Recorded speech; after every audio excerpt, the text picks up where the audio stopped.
जय हिंद दोस्तों, स्वागत है आपका एक बार फिर से इस नई वीडियो में। दोस्तों, आज की इस वीडियो में हम बात करेंगे जो भी बैंक गार्ड होते हैं उनकी सैलरी स्लिप में क्या क्या कंपोनेंट्स होते हैं और कितनी उनकी टोटल सैलरी बनती है। तो जैसे कि आप देख रहे हैं कि ये स्टेट बैंक ऑफ इंडिया यानी एसबीआई की सैलरी स्लिप है और ये इसी महीने की पे स्लिप है, मई 2021 की। दोस्तों, बैंकों में जो सैलरी होती है वो हर महीने की 25 तारीख को क्रेडिट हो जाती है और जो सैलरी स्लिप है वो जनरेट हो 17 या 18 तारीख को वो सैलरी स्लिप जनरेट हो जाती है। तो इनकी जो सैलरी है ये अभी क्रेडिट नहीं हुई है, ये क्रेडिट 25 तारीख को होगी, लेकिन ये सैलरी स्लिप जो है 17-18 तारीख को ही जनरेट हो गई थी। तो इसीलिए मैंने रेफरेंस के रूप में इसी महीने की लेटेस्ट सैलरी जो ये ले ली है। तो दोस्तों, सबसे पहले बात करते हैं कि सैलरी स्लिप में क्या क्या ऊपर कंपोनेंट्स होते हैं। तो सबसे ऊपर होता है एम्प्लॉय नंबर, जिस हिसाब से जैसे सेना में हर एक का आर्मी नंबर या जो भी रेजिमेंटल का नंबर होता है, उसी हिसाब से यहाँ पर बैंकों में भी हर एक एम्प्लॉय का नंबर होता है जो कि सबका सबसे ऊपर होता है। दोस्तों, प्राण होता है जो आपका नेशनल पेंशन स्कीम के अंदर जो पैसा जाता है उसके लिए एक प्राण नंबर जनरेट होता है। तो ये प्राण नंबर हर एक एम्प्लॉय का अलग अलग होता है, तो ये उनका प्राण नंबर भी सैलरी स्लिप में सबसे ऊपर रिफ्लेक्ट करता है। इसके बाद में जो पीएफ इंडेक्स नंबर होता है, जिसके जरिए आपका जो पीएफ का जो पैसा है वो क्रेडिट होता है, तो ये उसका नंबर यहाँ पर लिखा जाता है। इसके बाद जो भी एम्प्लॉई हैं उनका नाम लिखा जाता है, उनका डेट ऑफ बर्थ, क्या डेट ऑफ बर्थ है, उनकी पोजीशन क्या है, तो जो डेजिग्नेशन है वो क्या है। तो यहाँ पर देख रहे हैं कि आर्मर्ड गार्ड, ये गार्ड हैं एसबीआई के अंदर। इसके बाद इनका डेट ऑफ ज्वाइनिंग आप देख रहे हैं 2 सितंबर 2014 का, और जो इनका डिपार्टमेंट है, जो हेड ऑफिस है वो है उदयपुर प्रताप नगर, और जो इनकी ब्रांच है वो यहाँ पर नीचे इसमें दे रखी है। दोस्तों, यहाँ पर लीव का डिटेल भी आता है कि लीव बैलेंस इनका आज की डेट में कितना लीव बैलेंस है। तो आज की डेट में जो इनका सीएल है कैजुअल लीव वो है 12, जो इनका प्रिविलेज लीव बोलते हैं बैंक में पीएल, वो है इनका 32, और ये यूसीएल होता है अनक्लेम्ड सीएल, यानी कि अगर पीछे के किसी वर्षों में आपने सीएल को नहीं काटी है तो वो सीएल आपकी क्रेडिट होती रहती है नेक्स्ट ईयर्स के लिए। तो जो इन्होंने पिछले सालों में जो इनकी सीएल जो यूज़ नहीं कर पाए वो इसको इस साल यूज़ कर सकते हैं। तो ये इनका अनक्लेम्ड सीएल में दिखाएगा कि इन्होंने इस सीएल को क्लेम नहीं किया है। तो इसके बाद यहाँ पर एम्प्लॉय का पैन नंबर होता है, और यहाँ पर मोबाइल नंबर, और अगर कोई ईमेल आईडी है तो ईमेल आईडी, और इसके बाद यहाँ पर लास्ट में डीए। तो दोस्तों, जो प्रेजेंट डीए चल रहा है बैंक में 11 सेटलमेंट के बाद वो है 25.69%। तो इसी डीए की दर के हिसाब से बैंकों में सैलरी दी जाती है। दोस्तों, अभी हम बात करते हैं जो सेकंड सेक्शन की। इसमें 2 सेक्शन होते हैं, एक अर्निंग का, एक डिडक्शन का, यानी टोटल आपकी बेसिक डीए मिला के कितनी आपकी अर्निंग हो रही है और उसमें से आपका कितना पैसा कट रहा है। तो दोस्तों, सबसे पहले बात करते हैं बेसिक पे की। जैसे कि गार्ड है, इनकी बेसिक पे यहाँ पर दिखा रहा है 31,145 रुपये। उसके ऊपर जो डीए है इनका 25.69% के हिसाब से वो बनता है 9,724 रुपये के आसपास। और इसके बाद जो इनको एचआरए मिलता है वो है 3,294 रुपये। ट्रांसपोर्टेशन अलाउंस ये भी सभी को मिलता है, तो ये है इनका 600 रुपये। वाशिंग अलाउंस मिलता है 200 रुपये। इसके बाद स्पेशल अलाउंस ये भी हर बैंक का अलग अलग होता है, तो एसबीआई में ये जो स्पेशल अलाउंस है ये 5,107 रुपये, और स्पेशल पे न्यू ये भी डेजिग्नेशन के हिसाब से मिलती है, तो ये इनकी है 1,000 रुपये। तो इस प्रकार से ये टोटल इनकी जो सैलरी होती है वो यहाँ पर बनती है 51,072 रुपये। तो ये इनकी टोटल सैलरी जो इनको एज पर डेजिग्नेशन इनको मिलती है। दोस्तों, अभी हम देखते हैं डिडक्शंस कौन कौन से हैं। तो इनको सबसे पहले इनका जो डिडक्शन है वो पीएफ कंट्रीब्यूशन है, क्यों जैसे कि आप जानते हैं कि एम्प्लॉई का जो पैसा पीएफ के लिए कटता है उतना ही पैसा जो बैंक भी मिलाता है, और उसका एक अमाउंट हर महीने इकट्ठा होता रहता है। तो जो इनका पीएफ के अंदर पैसा कटता है ये कट रहा है 3,215 रुपये, और इतना ही पैसा बैंक भी मिलाता है। तो टोटल दोनों का मिला के हर महीने इनका जो पीएफ में जो है पैसा क्रेडिट होता रहता है, जिसका कि अलग से स्टेटमेंट निकलता है। दोस्तों, फेस्टिवल एडवांस का इसमें डिडक्शन दिखा रखा 5,000 रुपये का। तो फेस्टिवल एडवांस एक ऐसी फैसिलिटी है बैंकों में कि अगर आपको कभी पैसे की ज़रूरत है तो आप 1 महीने की सैलरी एडवांस में उठा सकते हैं। तो इन्होंने कभी ज़रूरत के टाइम 1 महीने की सैलरी लगभग 50,000 राउंड फिगर में उठाई थी, और 10 महीनों तक फिर वो 5-5 हज़ार रुपया करके वो सैलरी आपकी सैलरी से कटती है। तो इन्होंने कभी ज़रूरत के टाइम 50,000 रुपये उठाए होंगे, जो कि 5-5 हज़ार रुपये करके 10 महीने तक कटेंगे, और इसके लिए आपको अलग से कोई भी इंटरेस्ट नहीं देना पड़ेगा।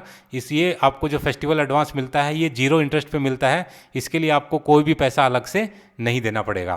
तो ये उसका डिडक्शन दिखा रहा है 5,000 रुपये। और जैसे ही आपका एक फेस्टिवल एडवांस ख़त्म होता है, आप 1 महीने का गैप करके दोबारा से फेस्टिवल एडवांस को उठा सकते हैं और उस पैसे को यूज़ कर सकते हैं। इसके बाद ये इनका कंप्यूटर लोन का डिडक्शन दिखा रहा है 900 रुपये का। तो हर एक एम्प्लॉय के लिए और भी जितने लोन अवेलेबल हैं उनमें अगर इन्होंने कोई बाइक लोन या कुछ कंप्यूटर लोन ये सब ले रखा है तो उसका डिडक्शन आपका ये दिखा रहा है 900 रुपया। तो इन्होंने कंप्यूटर लोन अवेल कर रखा है और इसका ये डिडक्शन है। इसके बाद में union association membership SBI staff association Jaipur. तो जो भी बैंक होते हैं उनमें यूनियंस होती हैं, अगर आप यूनियन की मेंबरशिप लेते हैं तो हर महीने कुछ पैसा उसके लिए डिडक्ट होता है। तो इनका जो 50 रुपये पर मंथ यहाँ से कटता है और यूनियन को जाता है। तो दोस्तों यूनियन की मेंबरशिप ज़्यादातर लोग लेते हैं क्योंकि जिससे आपको लेटेस्ट जो भी इवेंट्स हैं उनके बारे में पता लगता रहता है, और आपकी कोई भी प्रॉब्लम है अगर ब्रांच के अंदर तो आप उसको प्रोजेक्ट कर सकते हैं। और काफ़ी बार ये आपकी जो पोस्टिंग ट्रांसफ़र में भी हेल्प करते हैं। तो इसीलिए ज़्यादातर लोग यूनियन की सदस्यता लेते हैं और उसका कुछ पैसा ये हर महीने कट के उनके खाते में जाता है, जिससे कि वो मीटिंग वगैरह ऑर्गेनाइज करवाते हैं और कभी भी प्रॉब्लम होने पर आप यूनियन को कॉल कर सकते हैं। तो इस हिसाब से ये पैसा इनका कटा हुआ है 50 रुपये। इसके बाद दोस्तों कॉन्ट्रीब्यूटरी पेंशन फंड का पैसा कटा हुआ है 4,041 रुपये। तो ये भी एक पीएफ की तरह ही है कि जिस टाइप से आपका पीएफ का पैसा कटता है उसी हिसाब से आपका कॉन्ट्रीब्यूटरी पेंशन फंड का पैसा कटता है। और इतना ही पैसा बैंक भी मिलाता है जो कि सैलरी स्लिप में रिफ्लेक्ट नहीं होता है। तो जैसे 4,041 रुपया इनका कटा हुआ है तो 4,041 रुपये ही बैंक कंट्रीब्यूट करता है और वो पैसा आपका कॉन्ट्रीब्यूटरी पेंशन फंड के अकाउंट में जमा होता रहता है हर महीने। दोस्तों जब आप रिटायरमेंट जाते हैं तो जो जितना भी आपका कॉन्ट्रीब्यूटरी पेंशन फंड बना है उसमें से 60% आपको दे दिया जाता है और 40% आपको पेंशन उसकी पेंशन बना के आपको हर महीने दी जाती है। तो जो ओल्ड पेंशन का कॉन्सेप्ट ख़त्म करके इन्होंने न्यू कॉन्ट्रीब्यूटरी पेंशन फंड का कॉन्सेप्ट लेके आए हैं। तो इसमें एम्प्लॉय को कंट्रीब्यूट करना पड़ता है प्लस बैंक भी उसमें कंट्रीब्यूट करता है और जितना भी कंट्रीब्यूशन होता है फिर उसके ऊपर भी आपको एक अच्छा इंटरेस्ट मिलता है। तो ये भी काफ़ी अच्छी रकम बन जाती है जब आप पेंशन जाते हैं। तो दोस्तों इस हिसाब से ये इनके इतने ये डिडक्शन है। तो इनका जो टोटल डिडक्शन है वो है 13,206 रुपये। तो टोटल इनकम आप इनकी है 51,072 रुपये, जिसमें से 13,206 रुपये डिडक्ट हो जाते हैं। तो इनको जो इन हैंड सैलरी मिलती है वो है 37,866 रुपये। तो इतनी सैलरी इनके खाते में क्रेडिट हो जाती है। तो टोटल ये जो पैसा खर्च करने के लिए इनको मिलता है वो है 37,866 रुपये।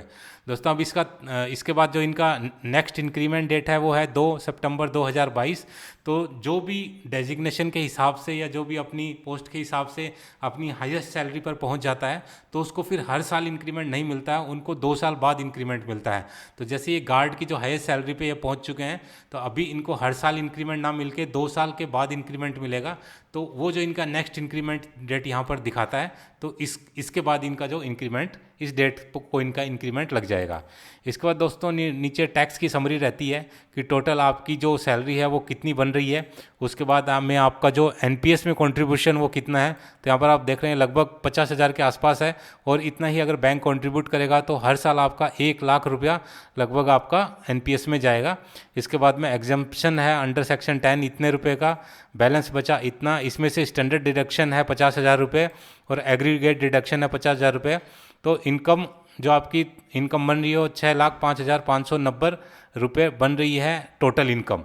और इसमें से जो आपका 80C के अंदर और एनपीएस के अंदर जो आपका डिडक्शन अगर हटा दें तो आपकी जो टोटल टैक्सेबल जो इनकम बन रही है जिसके ऊपर आपको टैक्स देना पड़ेगा वो है 4,70,270 रुपये। और इसमें आपका इतना इनकम टैक्स बनेगा 11,013 रुपये 50 पैसे। तो इनका ये जो टैक्स है ये कट चुका है सैलरी से, इसलिए इसमें दिखा रहा है कि ये टोटल आपका टैक्स क्या है क्रेडिट हो चुका है। इसके अलावा और बहुत सारे पर्क्स मिलते हैं बैंकों में, जैसे कि आपको हर महीने पेट्रोल का, न्यूज़पेपर का और एंटरटेनमेंट के लिए पैसा मिलता है। तो वो भी डेजिग्नेशन के हिसाब से होता है कि आपका जो डेजिग्नेशन है उसी हिसाब से आपको हर महीने कुछ एक एक्स्ट्रा पैसा मिलता है जो कि सैलरी स्लिप में शो नहीं करता है। इसके अलावा आपको साल में एक बार मेडिकल के लिए आप क्लेम कर सकते हैं, जो नॉर्मल मेडिकल क्लेम है। उसके अलावा अगर कभी आप इमरजेंसी में भर्ती होते हैं अस्पताल में तो उसके बिल भी आप प्रोसेस कर सकते हैं। ज़्यादातर एक्स सर्विसमैन तो ईसीएचएस को यूज़ करते हैं, इसलिए वो बहुत कम करते हैं ये सब। और इसके अलावा कैंटीन के लिए स्पेंड आपको अलग से मिलता है। और भी काफ़ी जो चीज़ें हैं जैसे कि एलएफसी इनकेशमेंट है, लीव इनकेशमेंट है, तो उनकी डिटेल तभी आती है जिस महीने की आप उसको अवेल करते हैं।